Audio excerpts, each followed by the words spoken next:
Hey, good morning, guys. Good morning, Michael.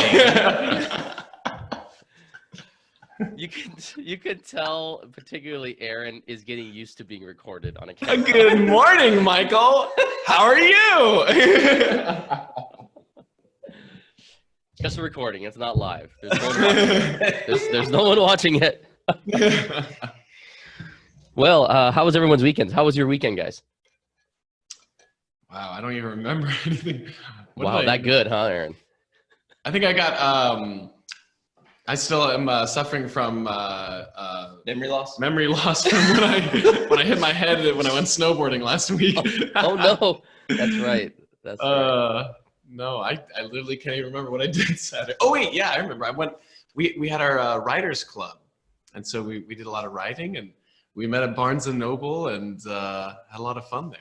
Very exciting. Adrenaline rush. It was a yeah. Wow. Clearly, why you couldn't remember. I mean, it's just the reason. How about you, Ben? Anything? I know your family's been fighting the flu, right? Yeah, man. That's about it right now for my weekend. My whole family's taken out except for me right now. So fever is going up and down, and that's basically it. Yeah. Well, Thank God you haven't gotten it yet. I know, man.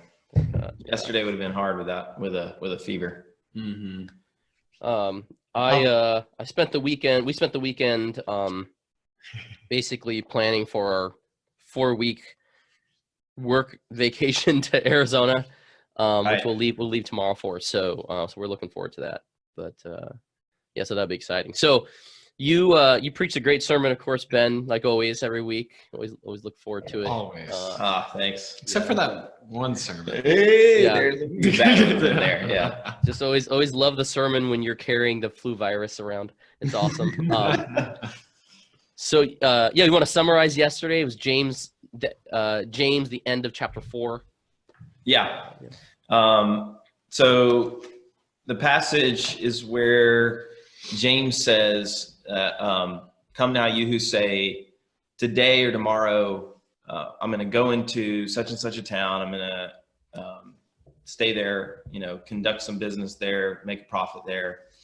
And he says, who are you? Your life's but a mist. You're here today, gone tomorrow. And then he goes on to say, what you should say is, if the Lord wills, we will do this or that. And he says, but the way that you're talking right now, that's arrogant boasting, and it's evil. And then he ends by saying, so he who knows the right thing to do, for him it is sin. And so the passage is basically getting at, James is what he's getting at is that what you say and what you don't say, both are an indicator of what's in your heart. He's already made that, we've already discussed that in the part about the tongue, and it's an indicator of what's in your heart. And it's not only what we say, but what we leave out of what we say that shows us what's in our hearts. And essentially this person that says, look, today or tomorrow, I'm going to go to this place. I'm going to stay there for a year. I'm going to conduct business. I'm going to make a profit. But they leave God out of that. They are showing that their trust is in themselves. They're showing that they believe they are in control of their lives. And so we just talked about the implications of what James is saying when he says, look, no, when you speak, you need to acknowledge that God is the one in control and you're not. And so that's the summary of it. Yeah, it was great. And there was a few thoughts I had initially when you started. One is I really appreciated how you unpacked the fact that passage took a while to resonate and to really sink in with you, because we are so blind to what James is talking about is wicked. I mean, he's pretty stark about it. Like it's evil. Yeah. And we're so blind to it. I mean, literally blind to it, because we read about it and we go, oh, isn't that normal wise planning behavior. Like, isn't that normal American independence? Isn't that normal what I would raise my kids to be like? I mean, frankly, reality, like what I would raise my kids to be like, if I'm really honest, what I am raising my kids to be like. We're so blind to it. So that was really, I really appreciated that, because you did the legwork in the beginning for, I think, the first half of the sermon, just going, you're not going to understand this text and this sermon unless we really look at it in a stark reality. And I love how James's language is almost like, here it is, and you can take it or leave it, but this is what it is. It's not, it's evil. And then the second thing I thought of after, when you started the sermon out was, there's this word or this saying in Arabic and Muslim cultures. It's inshallah, which means if God wills. And it's often said, it's said all the time, like, I'll see you tomorrow, or, I hope you get that job, inshallah, or we're going to buy this, we're going to go buy this building, open this business. We're going to go have a meal. It could be small or big, but the common statement in Islamic culture or Arabic culture is inshallah. It's an Arabic word that means if God wills, or if God wills it, So it's interesting how it's like kind of ingrained in that culture. But in our culture, what's ingrained is if we think the plan is sound, small or big, we make the decision. And frankly, nobody should have a problem with that. We just believe that, right? And I don't know if I'm still, I don't know. I gotta admit, I don't know if I still see what you're talking about, what you were kind of covering yesterday, as evil or wrong. And I really spent, I was in both services. So I spent the second service, like basically asking God, like, God, I don't see what Ben's talking about as evil. And if it is, I need you to show me where I am completely living independently every day of most of the week. Even on Sunday. You were saying, don't talk Sunday and live Monday through. I was like, even on Sunday, I'm like this. Like, so anyway, so those were my initial thoughts. Like, Aaron, I don't know if you had some initial ones that like. I mean, that I think that I get, because it's like that sentence that it quotes, like, oh, we're gonna go to this town, we're gonna do this thing. I think the reason why we don't think of that as inherently like, whoa, he's calling this boasting, first of all, which I wouldn't have called it boasting. And he's calling it evil. I think it's because when we think of boasting, right, I think we typically think of like this, like a active boasting, like, oh, I'm so good at this. Oh, my business is going to really take off in this place, right? Like, it's like, okay, that's more obviously boasting. So then what I was realizing, I was like, man, this isn't, he's not just saying that active pride, which is what I just described, is sin. He's saying that passive pride is sin. That's what I wrote in my note. I was like, passive pride is active sin. And if you're not boasting the Lord in regards to your plans, then you're committing passive pride, trusting implicitly in something else other than God. Like, that's what's lacking in that sentence is where the boasting is what's evil. What's lacking is a humble reliance on God in their plans, in their activities. And so I was just realizing, like, I mean, it's the sin of omittance, really, that makes that boasting. Does this make sense what I'm saying? And so then I was just realizing, like, I mean, so essentially what we need to do when we're thinking about the future and our plans is actively practice humility. And I was thinking, like, I mean, like, the spiritual disciplines, what are spiritual disciplines other than disciplines in humility? Right. Like, when I read the word, I'm doing it because I need to hear from God in order for this day. Every day I need to hear from the Lord. I need to speak to the Lord and bring my needs to the Lord. I need help with just what I'm doing today. I have a few meetings and I could just be go to those meetings, relying on myself.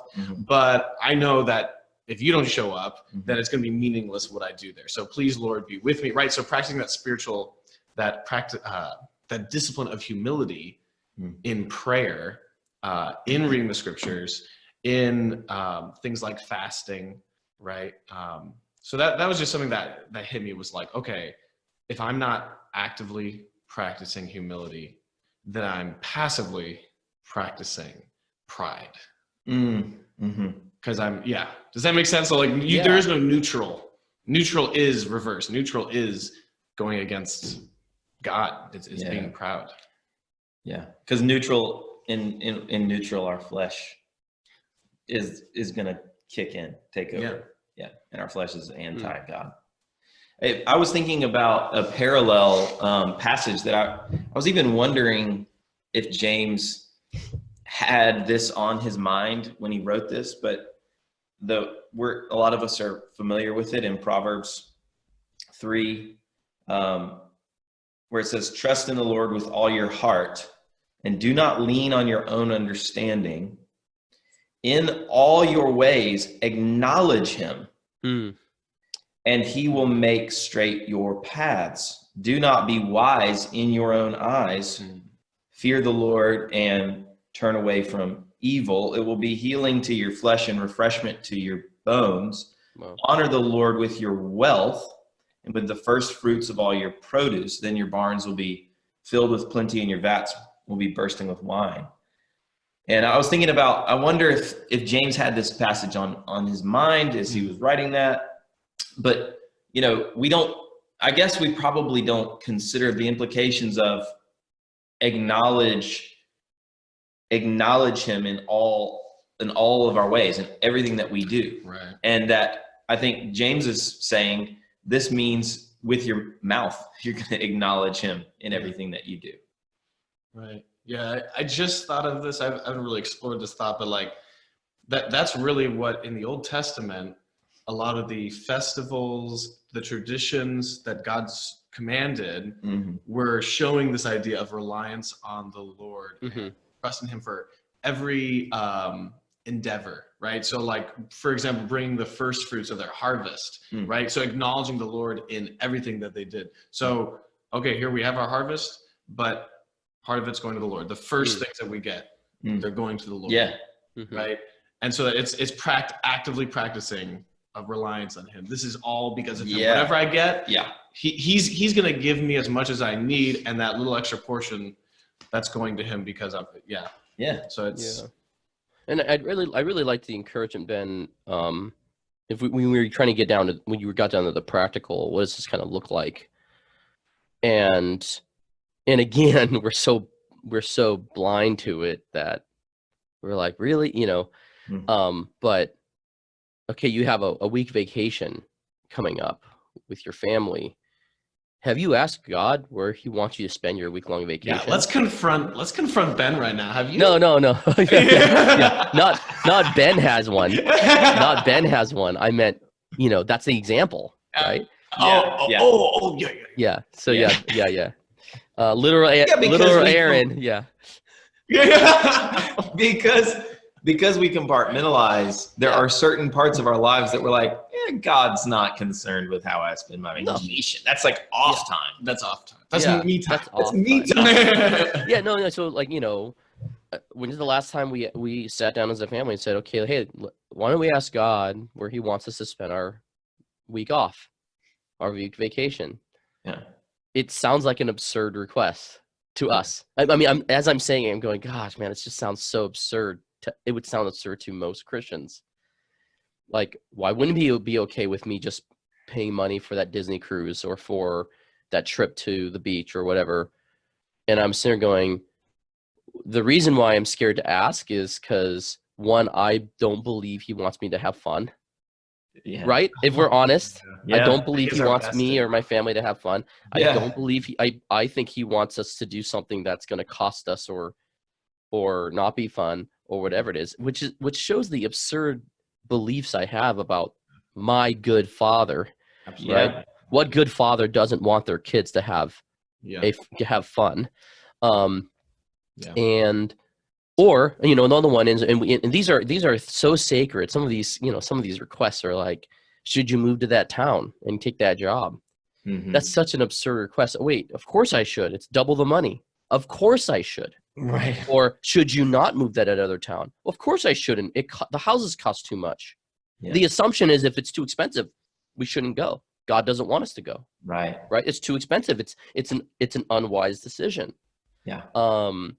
Or of course, God would want me to accept that college application. That's the college I've been dreaming of my whole life. I know I've never asked God whether I should go there, but it's the one that I've dreamt of, and it's the one I promised my parents. It's the one my parents worked so hard for. Of course I should go there. Yeah. Right? It's going back to that proverb. It's leaning on your own understanding. Mm-hmm.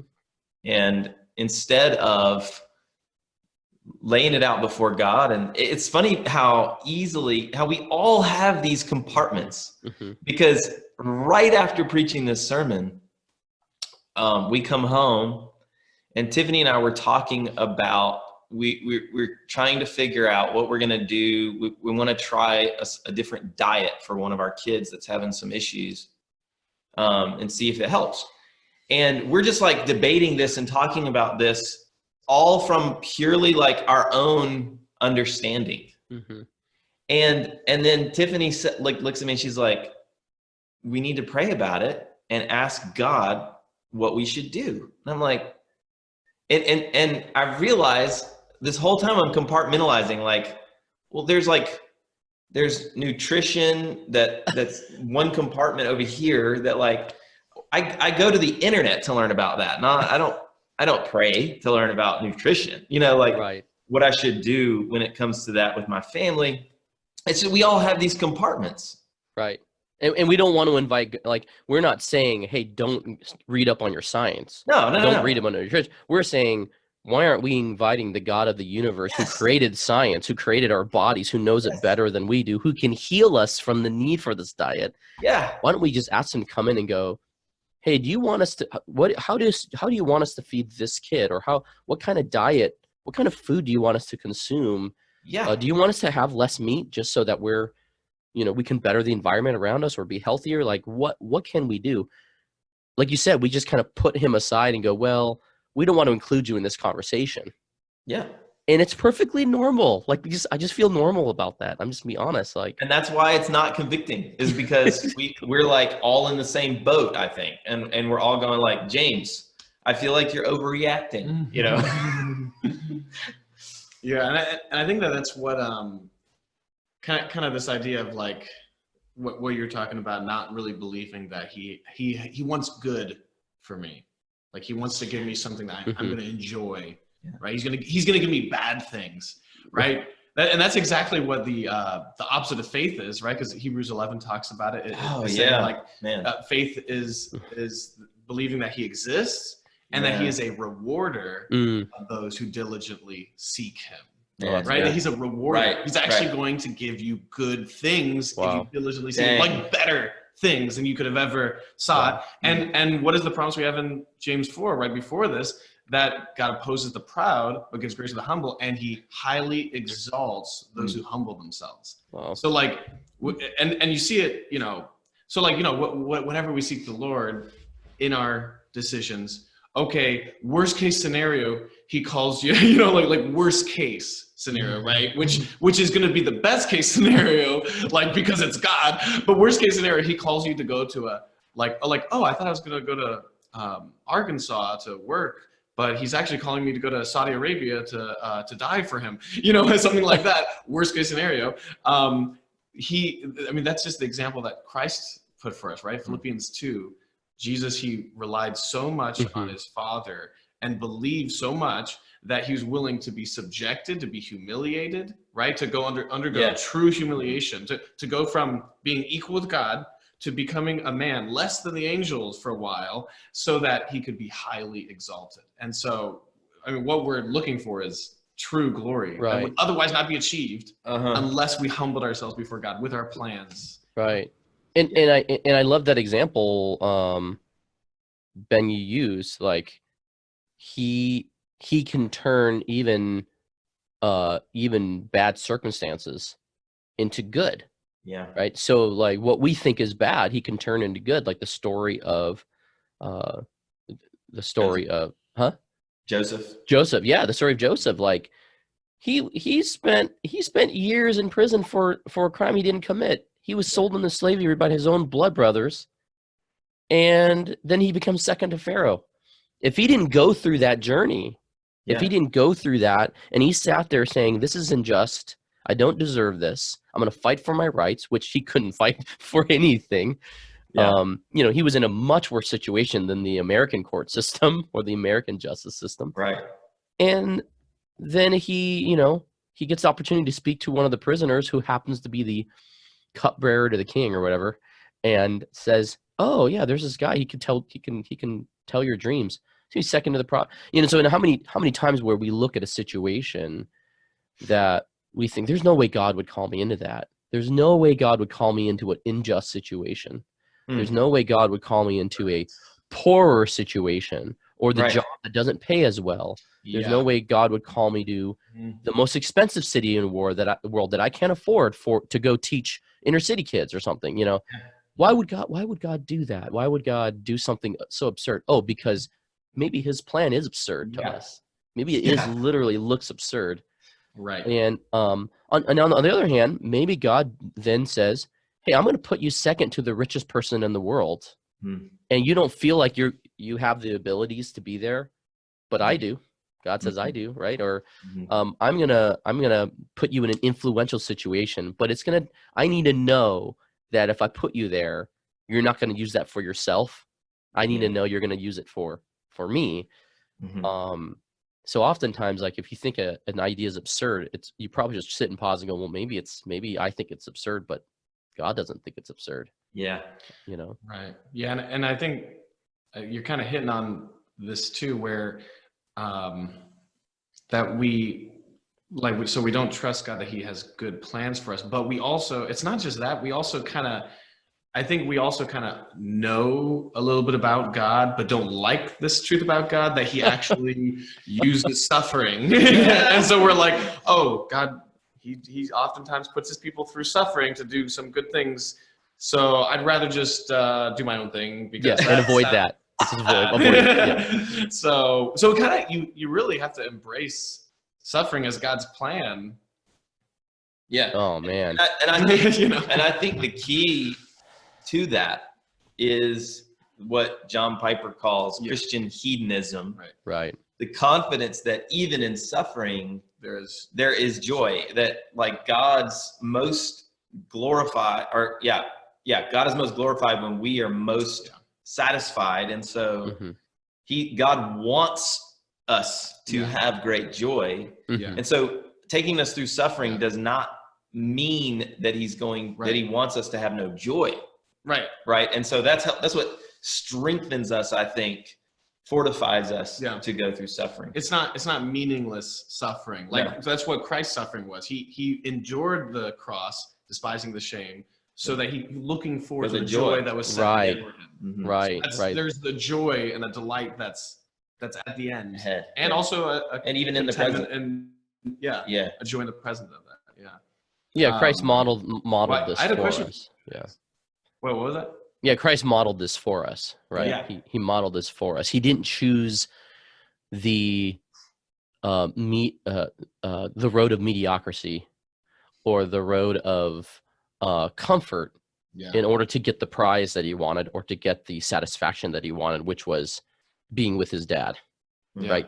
That pure relationship with his father, sitting on the throne next to his dad. That if that's the example, then this thing that we think that God's going to give us, when we, Aaron, like you said, we almost preempt God, like, I know this God, this is the way he works. I don't want it.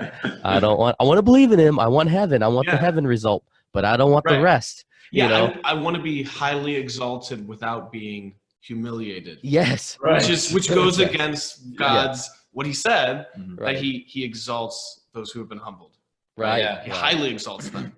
Yeah. So, and so it's like, that's the, that's a tough pill to swallow when we've been trained to believe that any amount of suffering or discomfort should not be allowed in our life. Yeah. And that we should do away with it as fast as possible. Right. Yeah.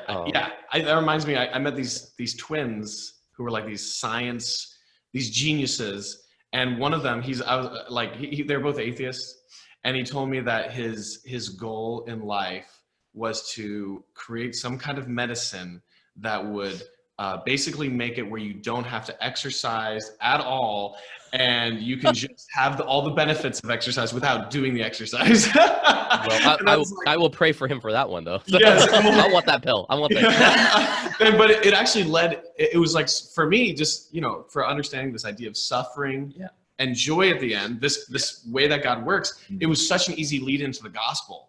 Yeah. And so I just was like, so then we had this huge long conversation that was like, the gospel was at the center of it, but this idea of suffering and joy. Yeah. And it was actually like such a great conversation. And one of them said, one of the twins was like, I wish I had recorded this whole conversation. This was really good. Yeah. Yeah. So it was, because that's what we do when we exercise. We suffer. We put ourselves through suffering for the joy that is set before us, which is to be healthier. Yeah.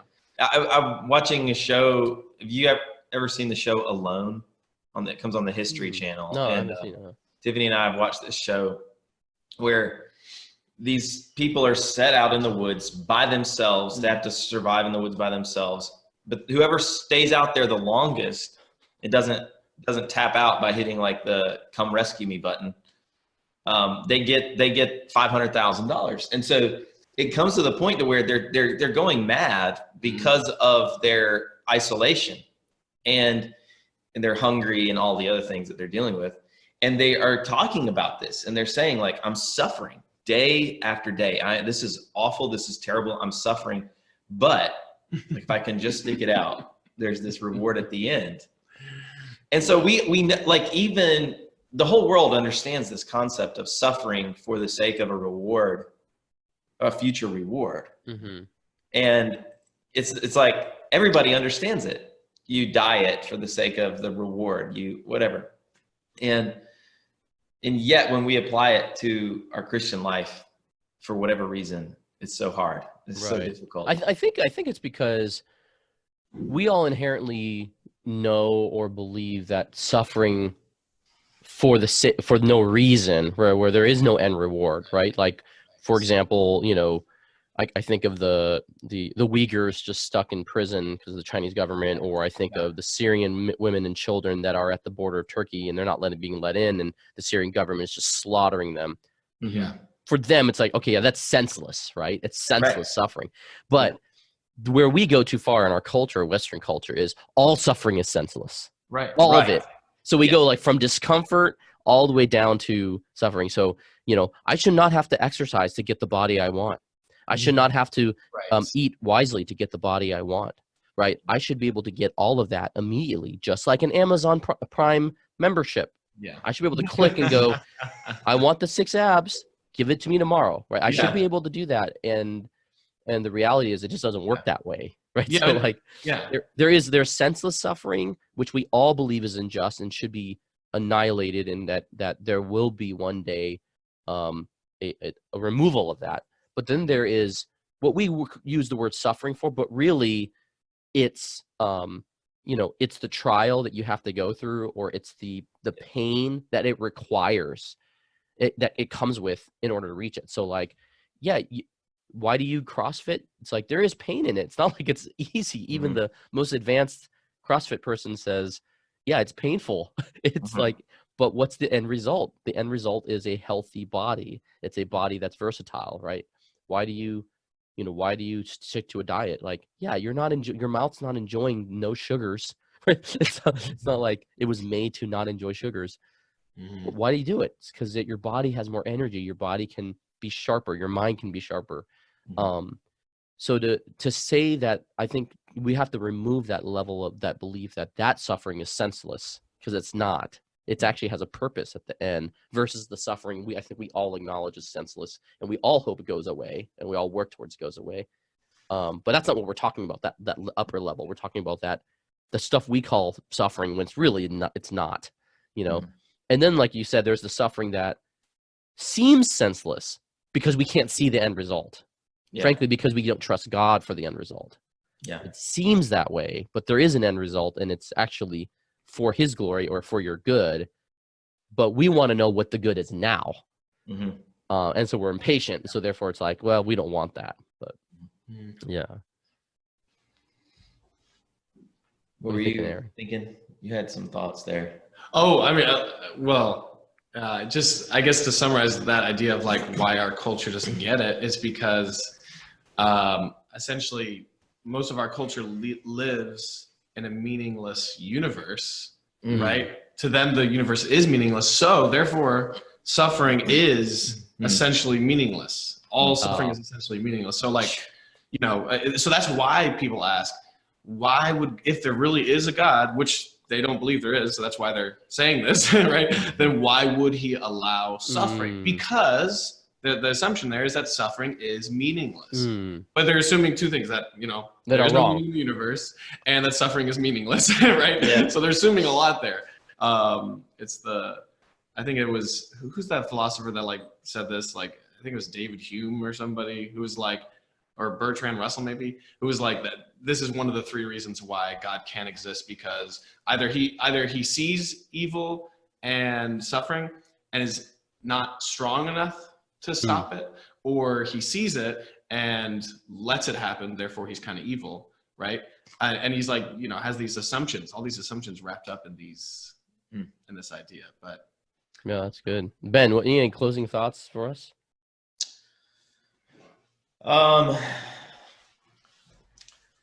No, I think we we got kind of off on a different tangent. Right. I think it was the direction the Lord wanted us to go with it. Yeah. And so, yeah, man, I think I've said everything I needed to say this morning. Yeah, no, I think this passage is hard. The reality is, especially hard for us in this Western culture, this American dream culture. And I think it comes down to, it seems like with the conclusion we're making, it comes really down to, we don't have room or theology of suffering for our lives. Yeah. So therefore, we don't invite God into things because we believe he's not ultimately that good in all the decisions, including where we spend our vacation or what jobs we take or where we should live or what house we should buy, all those decisions, how many kids we should have, whatever. We don't think he's going to answer a great for us. So we don't include him. And so therefore we miss out on some abundance from him, a deeper relationship with him.